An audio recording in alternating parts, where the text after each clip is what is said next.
Good morning students, आप सभी का श्री श्याम विज्ञान एकेडमी की ऑनलाइन क्लासेज में स्वागत है। इससे पिछले वीडियो में हमने पढ़ा आमाशय में पाचन। तो आमाशय में पाचन में थोड़ा सा रह गया था उधर, आमाशय में पाचन। देखो बच्चों में कौन सा एंजाइम पाया जाता है? बच्चों में पाया जाता है रेनिन एंजाइम। ये जो रेनिन एंजाइम होता है वो दूध को स्कंदित करने का क्या करता है? कार्य है। और ये जो एंजाइम होता है ये बाल्यावस्था में पाया जाता है और किशोरावस्था में, ये वयस्क अवस्था में ये एंजाइम नहीं पाया जाता है। इसके बाद में नोट डालकर लिखना है, ये जो हाइड्रोक्लोरिक अम्ल है ये कैसा अम्ल है? प्रबल अम्ल है।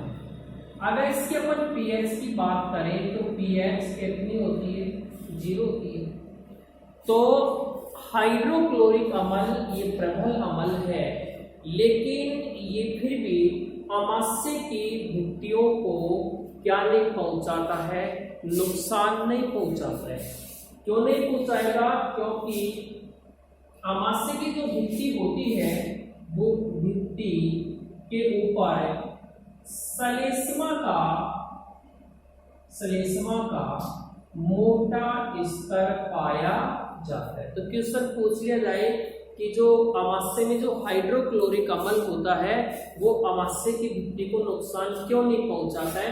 तो आपको इतना ही बताना है कि आमाशय की जो भित्ति होती है उस भित्ति के ऊपर क्या पाया जाता है? श्लेष्मा का मोटा स्तर पाया जाता है, जो आमाशय की भित्ति को नुकसान होने से क्या करता है? बचाता है। ये हो गया। तो अपना मुख गुहा में पाचन हो गया, उसके बाद में आमाशय में पाचन हो गया। इसके बाद में जो तीसरा पॉइंट आता है वो आता है ग्रहणी में पाचन।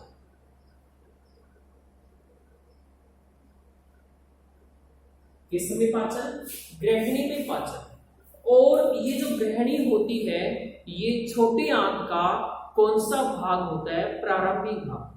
अब इसके बाद जो भोजन होता है वो आमाशय से छोटी आंत का प्रारंभिक भाग कौन सा? ग्रहणी में आता है। जैसे ही भोजन इसमें पहुंचता है, इस ग्रहणी में पहुंचता है, तो कितने हार्मोन स्रावित होते हैं? 3 हार्मोन स्रावित होते हैं। कितने हार्मोन स्रावित होते हैं? 3 कौन कौन से होते हैं? कोलेसिस्टोकाइनिन है, सिक्रेटिन है,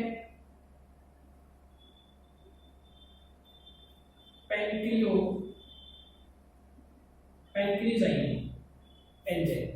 ये हार्मोन क्या होते हैं? स्रावित होते हैं। तो जैसे ही भोजन किसमें पहुंचता है? जैसे ही भोजन आमाशय से ग्रहणी में पहुंचता है, तो आमाशय से ग्रहणी में पहुंचता है तो 3 हार्मोन स्रावित होते हैं। कौन कौन से होंगे? कोलेसिस्टोकाइनिन है, सिक्रेटिन हार्मोन है और पैंक्रियाजाइनिक हार्मोन। इनमें से ये जो कोलेसिस्टोकाइनिन है ये हार्मोन रक्त के माध्यम से किसमें जाएगा? पित्ताशय में जाएगा। और पित्ताशय में जाने के बाद पित्ताशय को उत्तेजित करता है और पित्ताशय में क्या पाया जाता है? पित्त रस पाया जाता है। इस पित्त रस को बाहर निकलने के लिए क्या करता है? प्रेरित करता है। वापस से देखो, जो कोलेसिस्टोकाइनिन हार्मोन है ये हमारे रक्त के माध्यम से किसमें जाएगा? यकृत कोशिका में जाता है। और यकृत कोशिका, ये कोलेसिस्टोकाइनिन रक्त के माध्यम से किस में जाएगा, यकृत कोशिका में जाएगा, और यकृत कोशिका में क्या होगा, यकृत कोशिका में पाया जाएगा पित्ताशय। इस पित्ताशय को उत्तेजित करने का क्या करता है, कार्य। जब ये हार्मोन इस पित्ताशय को उत्तेजित करेगा तो इस पित्ताशय में क्या भरा होगा, पित्त रस भरा होगा, और ये जो पित्त रस होता है ये इसको बाहर निकालने के लिए क्या करता है, प्रेरित करता है। और ये जो पित्त रस होता है, ये जो पित्त रस होता है ये किसके द्वारा, पित्त वाहिनियों के द्वारा किसमें आ जाता है, पित्त वाहिनियों के द्वारा किसमें आ जाएगा, ग्रहणी में आ जाता है। ठीक है, तो कोलेसिस्टोकाइनिन है हार्मोन, रक्त के माध्यम से यकृत कोशिका में जो पित्ताशय पाया जाता है उस पित्ताशय को उत्तेजित करेगा जिससे पित्तरस निकलेगा। पित्तरस पित्त वाहिनियों के द्वारा किसमें आ जाएगा, ग्रहणी में आ जाता है। इस पित्तरस की अपन बात करें तो मैंने पहले ही बताया था, जो पित्तरस होता है इस पित्तरस में पाचक एंजाइम होते हैं, वो पाचक एंजाइम नहीं पाए जाते हैं। ठीक है, ये जो पित्तरस होता है ये पित्तरस का कार्य है वसा का पायसीकरण करना। पायसीकरण करने का मतलब होता है वसा को छोटे छोटे टुकड़ों में क्या करना, तो ठीक है, इसको छोटे छोटे टुकड़ों में क्या करना, तोड़ना। इसका क्या होता है, सबसे प्रमुख कार्य होता है। तो ये इसके अंदर पित्ताशय में पित्त वर्णक और पित्त लवण भी क्या होंगे, उपस्थित होते हैं। पित्ताशय में क्या पाए जाएंगे, पित्तरस में पित्त वर्णक भी पाए जाएंगे और पित्त लवण भी पाए जाते हैं। मलाशय का जो पीला रंग हो, मल का जो पीला रंग होता है, कैसा रंग होता है, पीला, वो पीला होता है बिलिरुबिन वर्णक के कारण। ये भी ध्यान रखना, मल का जो पीला रंग होता है वो किसके कारण होता है, बिलिरुबिन के कारण। तो इसमें आप इतना सा याद रखना। उसके बाद में अपना जो अगला आता है ये देखो, सिक्रेटिन और पैंक्रियाजाइनिन हार्मोन। ये दोनों हार्मोन अग्नाशय ग्रंथि से, ये पैंक्रियाजाइनिन और सिक्रेटिन हार्मोन है, ये रक्त के माध्यम से अग्नाशय ग्रंथि में पहुंचकर अग्नाशय ग्रंथि से कौन से रस को निकालने के लिए प्रेरित करते हैं, अग्नाशय रस को। अग्नाशय ग्रंथि से कौन से रस को निकालने के लिए प्रेरित करते हैं, अग्नाशय रस को। फिर ये अग्नाशय वाहिनियों के द्वारा ये किस में आ जाता है, ग्रहणी में आ जाता है। इस अग्नाशय रस की अगर बात करें तो इस अग्नाशय रस में सोडियम कार्बोनेट और पोटेशियम कार्बोनेट उपस्थित होते हैं। पाचक एंजाइम भी क्या होते हैं, उपस्थित होते हैं। किसमें, अग्नाशय रस में। तो जैसे ही दोनों हार्मोन क्या काम करेंगे, सिक्रेटिन और पैंक्रियाजाइनिन अग्नाशय ग्रंथि को उत्तेजित कर देंगे। जब अग्नाशय ग्रंथि उत्तेजित हो जाएगी तो अग्नाशय ग्रंथि से क्या निकलेगा, अग्नाशय रस निकलेगा। उस अग्नाशय रस में क्या होंगे, पाचक एंजाइम उपस्थित होंगे और उसमें सोडियम कार्बोनेट और पोटेशियम कार्बोनेट होगा। अब बात ये आती है कि ये जो सोडियम कार्बोनेट और पोटेशियम कार्बोनेट क्या काम करते हैं, ध्यान रखना। ये भोजन की अम्लीयता को, भोजन की अम्लीयता को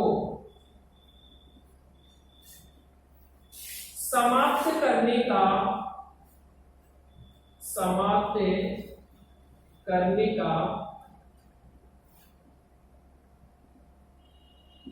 क्या करते हैं, कार्य करते हैं।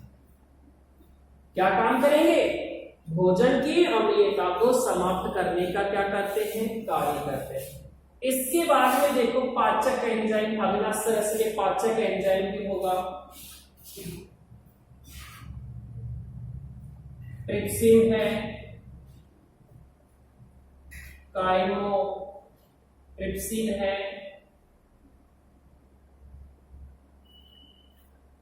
कार्बोक्सी पेप्टिडेज है।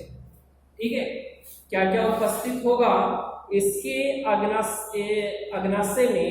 प्रोटीन पाचक एंजाइम ट्रिप्सिन, काइमोट्रिप्सिन और कार्बोक्सी पेप्टिडेज उपस्थित होते हैं। ट्रिप्सिन प्रोटीन पाचक एंजाइम, प्रोटीन पाचक एंजाइम। ठीक है, तो अग्नाशय रस में पाचक एंजाइम और कौन से? प्रोटीन पाचक एंजाइम। कौन कौन से उपस्थित होंगे? तो इसमें उपस्थित होगा जैसे ट्रिप्सिन है, काइमोट्रिप्सिन है, कार्बोक्सी पेप्टिडेज उपस्थित होते हैं। ये सभी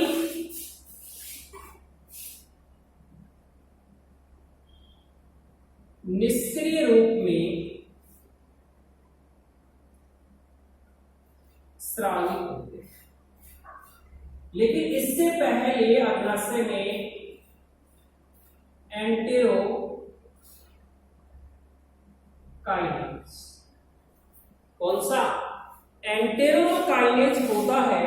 ये एंटेरोकाइनेज एंजाइम की सहायता से निष्क्रिय को क्या कर देता है? सक्रिय में परिवर्तित कर देता है। वापस से देख लो,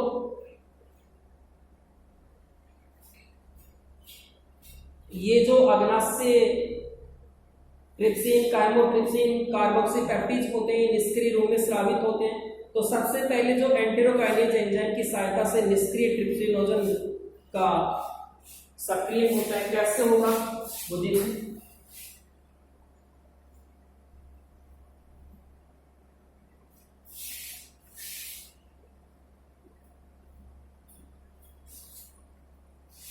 कैसे होगा?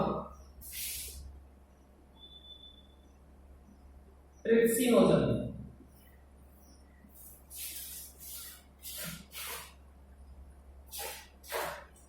ट्रिप्सिन परिवर्तित हो गया।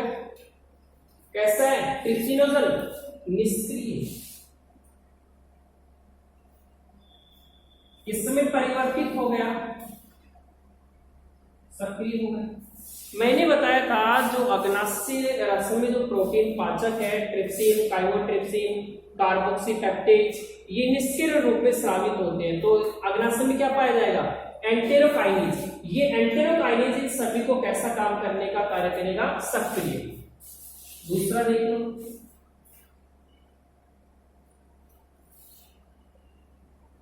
काइमोट्रिप्सिन है, काइमोट्रिप्सिनोजन। अब ये किसमें परिवर्तित हो जाएगा? सक्रिय में, काइमोट्रिप्सिन में।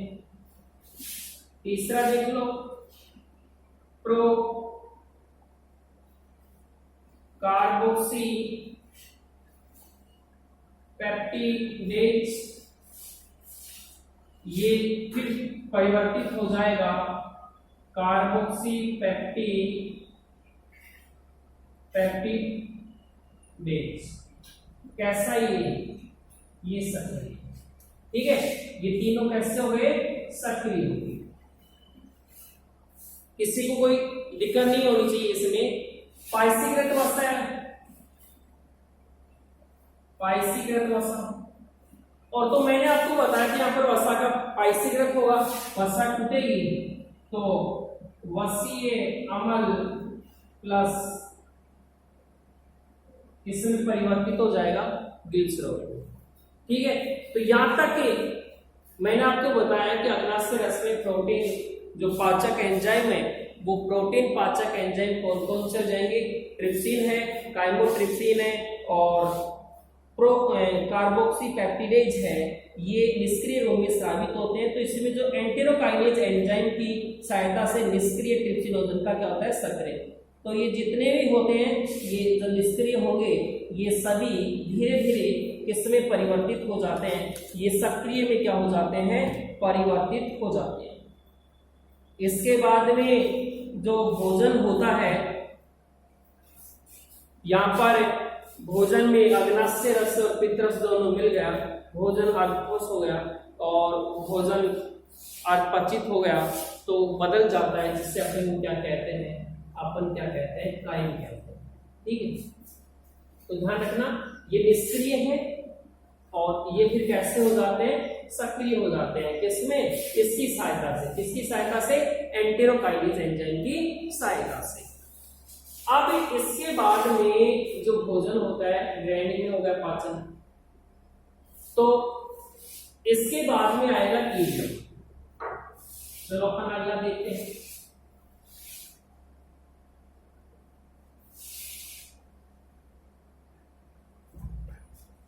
मुखगुहा में पाचन, आमाशय में पाचन, इलियम में पाचन, ग्रैनी में पाचन। अब आता है इलियम में पाचन। अब इस ग्रहणी के बाद में जो भोजन आता है वो छोटी आंत का अंतिम भाग कौन सा है, इलियम में आता है। जैसे ही भोजन इलियम में आता है तो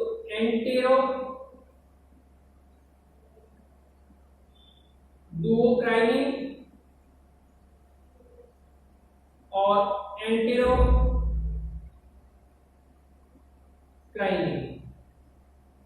ठीक है। जैसे भोजन किस में आएगा, जैसे ही भोजन छोटी आंत के अंतिम भाग इलियम में प्रवेश करता है तो एंटेरोक्राइनिन और डुओक्राइनिन हार्मोन स्रावित होते हैं, और ये दोनों जो हार्मोन होते हैं ये आंतरिक रस को निकलने के लिए क्या करते हैं, प्रेरित करते हैं। वापस से देखो, जैसे ही भोजन छोटी आंत के कौन से भाग में आएंगे, छोटी आंत के अंतिम भाग यानी कि इलियम में आते हैं तो दो हार्मोन स्रावित होते हैं, डुओक्राइनिन और एंटेरोक्राइनिन। ये दोनों हार्मोन क्या काम करेंगे, आंतर से कौन से रस को निकलने के लिए प्रेरित करेंगे, आंतर से आंतरिक रस को निकलने के लिए क्या करते हैं, प्रेरित करते हैं, जिसमें पाचक एंजाइम भी क्या होते हैं, उपस्थित होते हैं। जैसे लैक्टोज है, अगर अपन लैक्टोज की बात करें, जैसे लैक्टोज है, इसमें क्या होंगे, पाचक एंजाइम उपस्थित होगी। लैक्टेज तो ग्लूकोज प्लस ग्लैक्टोज या गैलेक्टोज, ठीक है। तो ये जो लैक्टेज एंजाइम है, ये लैक्टोज को किसमें तोड़ देगा, ग्लूकोज प्लस लैक्टेज में तोड़ने का क्या करता है, कार्य करता है। इसी तरह अगर इसमें अपन अगला बात करें तो इसमें जो अगला हो, माल्टोज की बात ले, चलो माल्टोज ले लो,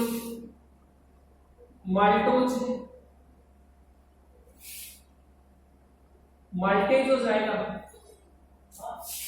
तो किसमें टूट जाएगा, ग्लूकोज प्लस ग्लूकोज में टूट जाएगा। और ले लो सुक्रोज है, इन्वर्टेज है, ये टूटेगा ग्लूकोज प्लस किसमें टूट जाएगा, फ्रक्टोज में टूट जाएगा। और चलो देखो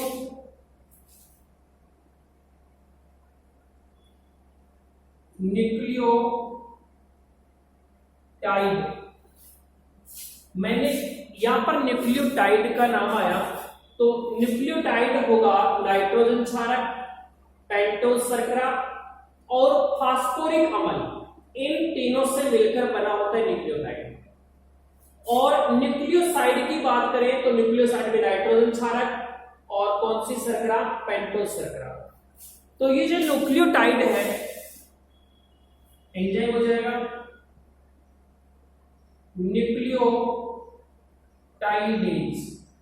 किसमें टूटेगा,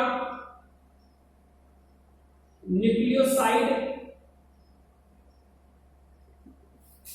प्लस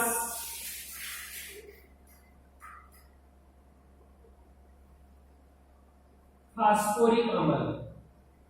ठीक है, इसी तरह और देखो, इसको अपन को तोड़ना हो, न्यूक्लियोसाइड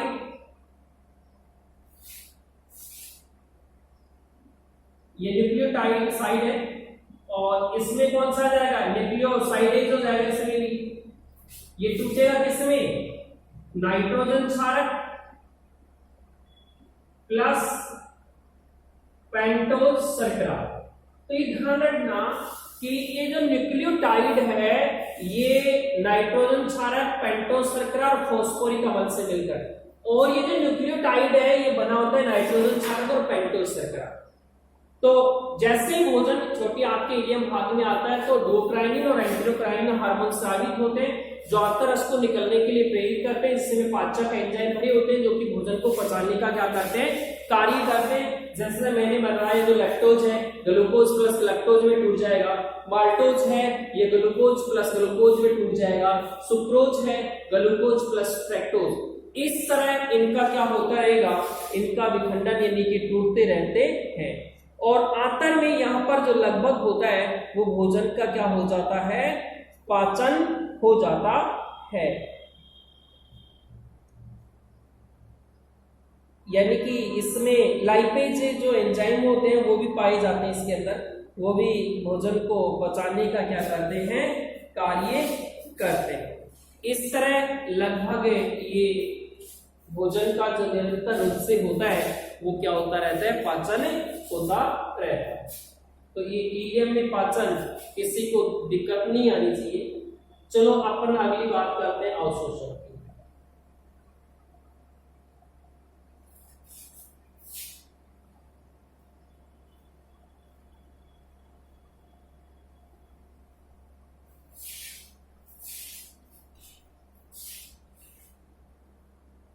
और आपको एक बात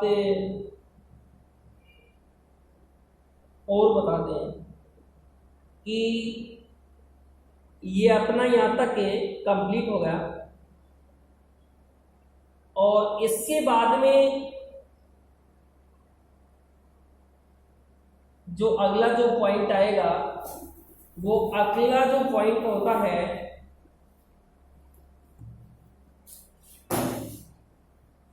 वो अवशोषण है।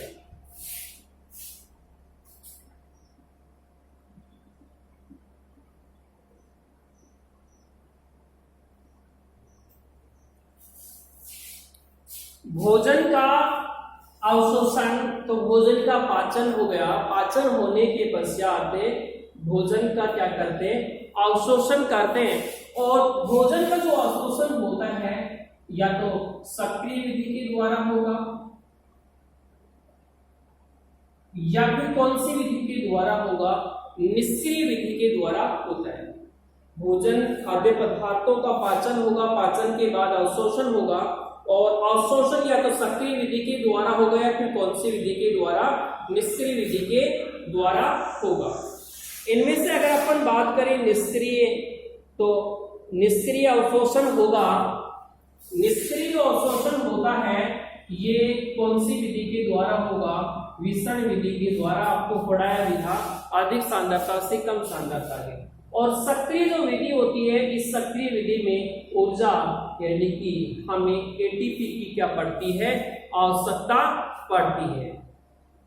भोजन का अधिकांश जो अवशोषण होता है, अवशोषण, भोजन का जो अधिकांश जो अवशोषण होता है वो कौन से भाग में होता है, तो भोजन का जो अधिकांश अवशोषण होता है वो कौन से भाग में होता है, इलियम भाग में होता है।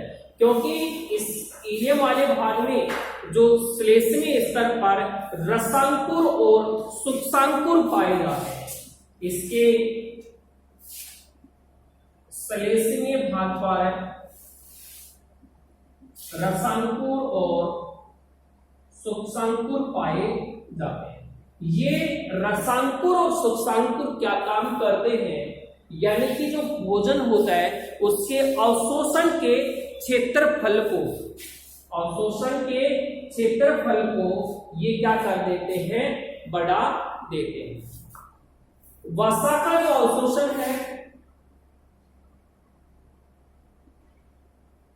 इसका अवशोषण, वसा का जो अवशोषण है वो अवशोषण वसीय अम्ल और मोनोग्लिसराइड के रूप में, वसा का जो अवशोषण है वसीय अम्ल या फिर मोनोग्लिसराइड के रूप में, कौन सी विधि के द्वारा, ग्लिसन विधि के द्वारा इसमें होता है, विसन विधि के द्वारा लसिका में होता है। और वसा अम्ल या मोनोग्लिसराइड के जो अणु होते हैं उनको पित्त लवण, ये वसीय अम्ल या मोनोग्लिसराइड होते हैं, इनको चारों तरफ से, वसीय अम्ल या फिर मोनोग्लिसराइड, इनको चारों तरफ से पित्त लवण होते हैं वो क्या कर लेते हैं, घेर लेते हैं। और वसीय अम्ल या मोनोग्लिसराइड को चारों तरफ से जब पित्त लवण घेर लेंगे तो किसका निर्माण होता है, मिसेल का निर्माण होता है। और ये जो मिसेल होता है ये काइन में क्या होता है, काइन में क्या होगा, विलय होगा। ठीक है, वसीय अम्ल या फिर मोनोग्लिसराइड को चारों तरफ से पित्त लवण क्या होते हैं, घेर कर एक बेलनाकार संरचना बनाते हैं जिसे मिसेल कहते हैं। मिसेल किसमें विलय होता है, तो मिसेल किसमें विलय होगा, काइन में क्या होता है, विलय होता है। मिसेल के केंद्र की बात करें तो केंद्र में वसा और इसके चारों तरफ पित्त लवण पाए जाते हैं। इस मिसेल के अगर सेंटर की बात करें तो सेंटर में पाया जाता है वसा और इसके चारों तरफ पाए जाते हैं, क्या पाए जाते हैं, पित्त लवण क्या होते हैं, उपस्थित होते हैं। वसा अम्ल और मोनोग्लिसराइड ये कोशिका में वसा अम्ल एवं कौन सा ग्लिसराइड, मोनोग्लिसराइड चिकनी अंतःप्रदेवी तालिका में प्रवेश कर जाते हैं और ट्राइग्लिसराइड का क्या करते हैं, निर्माण करते हैं। और ट्राइग्लिसराइड को चारों तरफ से प्रोटीन घेरे रहता है। ठीक है, तो कोशिका में वसा अम्ल एवं मोनोग्लिसराइड इसमें प्रवेश कर जाते हैं, चिकनी अंतःप्रदालिका में प्रवेश करके किसका निर्माण करते हैं, ट्राइग्लिसराइड का क्या करते हैं, निर्माण करते हैं। और ट्राइग्लिसराइड होता है प्रोटीन से घिरे होते हैं। किससे घिरे होते हैं, प्रोटीन से घिरे होते हैं, जिससे इसका निर्माण होता है, लिपोप्रोटीन का निर्माण होता है। इस लिपोप्रोटीन से बनी छोटी छोटी जो गोलियां होती है वो काइलोमाइक्रोन कहलाती है, काइलोमाइक्रोन कहलाती है। ठीक है, तो काइलोमाइक्रोन किसे कहेंगे, तो ट्राइग्लिसराइड प्रोटीन से घिरे होंगे जिससे लिपोप्रोटीन का निर्माण होता है और लिपोप्रोटीन से बनी गोलियों को काइलोमाइक्रोन कहते हैं। ये काइलोमाइक्रोन होते हैं एक्सोसाइटोसिस और एक होता है एंडोसाइटोसिस। एक्सोसाइटोसिस का मतलब कोशिका से बाहर निकलना, एंडोसाइटोसिस का मतलब कोशिका के अंदर प्रवेश करना। तो ये काइलोमाइक्रोन होते हैं एक्सोसाइटोसिस प्रक्रिया के द्वारा, एक्सोसाइटोसिस प्रक्रिया के द्वारा क्या करेंगे, ये बाहर निकलकर, क्या निकलकर, बाहर निकलकर और किसमें प्रवेश कर जाते हैं, ये किसमें प्रवेश कर जाएंगे, लसिका में प्रवेश कर जाते हैं और फिर रुधिर प्लाज्मा में पहुंच जाते हैं। फिर किसमें पहुंच जाएंगे, ये रुधिर प्लाज्मा में क्या हो जाते हैं, पहुंच जाते हैं। तो ये काइलोमाइक्रोन क्या करेंगे, एक्सोसाइटोसिस प्रक्रिया के द्वारा बाहर निकलकर लसिका में चले जाएंगे, लसिका तंत्र से होते हुए रुधिर प्लाज्मा में क्या कर जाते हैं, प्रवेश। इस तरह ये अपना जो अवशोषण है ये कंप्लीट हुआ। कल अपन पढ़ेंगे स्वांगीकरण और बहिक्षेपण।